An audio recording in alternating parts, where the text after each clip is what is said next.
అల్లు స్నేహారెడ్డి ఆస్తుల విలువ ఎంత? ఇప్పుడు అల్లు అర్జున్‌కి సంబంధించి రీసెంట్‌గా అరెస్ట్ అయిన తర్వాత, మళ్ళీ జైలు నుంచి బయటికి వచ్చిన తర్వాత బెయిల్ మీద అప్పటినుంచి అల్లు ఫ్యామిలీ గురించి, అల్లు స్నేహారెడ్డి గురించి, అంటే వాళ్ళ ఫ్యామిలీలో ఉన్న అన్ని విషయాల గురించి ఎక్కువగా తెలుసుకోవడానికి చాలామంది ఆసక్తి చూపిస్తున్నారు. అయితే అల్లు అర్జున్ రీసెంట్‌గా నేషనల్ అదేవిధంగా ఇంటర్నేషనల్ లెవెల్‌లో ఇప్పుడు వరల్డ్ వైడ్‌గా 'పుష్ప 2' సినిమాతోని అందరినీ కూడా తన ఫాలోయింగ్‌లో చేర్చుకున్నాడు. సో, ఇప్పుడు చూసుకుంటే ఎక్కడ చూసుకున్నా కూడా ప్రపంచవ్యాప్తంగా హిందీలో కావచ్చు, తెలుగులో కావచ్చు, బాలీవుడ్‌లో, కోలీవుడ్‌లో, హాలీవుడ్‌లో ఎక్కడ చూసినా కూడా 'పుష్పరాజ్' పేరే వినిపిస్తుంది. ఈ సినిమా మాత్రం అంత హైలైట్‌గా నిలిచింది.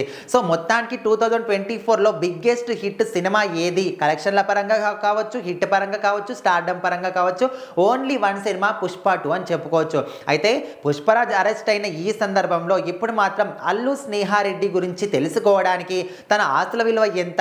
తను ఎక్కడ పుట్టింది? ఏంటి? అంటే ఇలాంటి వివరాలు తెలుసుకోవడానికి ప్రజలందరూ కూడా నెటిజన్లు ఎక్కువగా ఆసక్తి చూపిస్తూ ఉన్నారు. సో, ఈ క్రమంలోనే తనకు చాలా మట్టుకు కూడా ప్రాపర్టీస్ ఉన్నాయి. అదేవిధంగా కొన్ని కంపెనీస్ ఉన్నాయి. ఇంకా కొన్నిటికి తను బ్రాండ్ అంబాసిడర్‌గా వ్యవహరిస్తుంది. కొన్ని కంపెనీస్‌ని ఓన్‌గా రన్ చేస్తుంది. ఈ విధంగా కొంతమంది అయితే చెప్తున్నారు. సో, దానికి సంబంధించి ఇప్పటి వరకు అల్లు స్నేహారెడ్డికి నికర ఆస్తుల విలువ 42,00,00,000గా తేలింది. సో, ఇవి కాకుండా ఇంకా కొన్ని ఆస్తులు కూడా ఉన్నాయి. కానీ ఇప్పుడు అల్లు అర్జున్ విషయానికొస్తే దాదాపుగా ఒక్క సినిమాకే 150-300 కోట్ల వరకు కూడా రెమ్యునరేషన్ తీసుకుంటున్నాడు. సో, మరి ఇప్పట్లో రీసెంట్‌గా చూసుకుంటే 'పుష్ప 2' సినిమాకి 300 కోట్ల రెమ్యునరేషన్ కూడా తీసుకున్నాడనే విధంగా కూడా ఒక న్యూస్ వచ్చింది. కానీ తన భార్య అల్లు స్నేహారెడ్డి నికర ఆస్తుల విలువ 42 కోట్లు, ఇంకా కొన్ని వ్యాపారాలు అదేవిధంగా ఆస్తులు కూడా ఉన్నట్టు కూడా తెలుస్తుంది. సో, మొత్తానికి అల్లు ఫ్యామిలీకి సంబంధించి లెక్కలేనన్ని కోట్లు వాళ్ళకైతే ఆస్తులు ఉన్నాయనే విధంగా చాలామంది కూడా అనుకుంటున్నారు. కాకపోతే దీని గురించి నిజంగా ఇది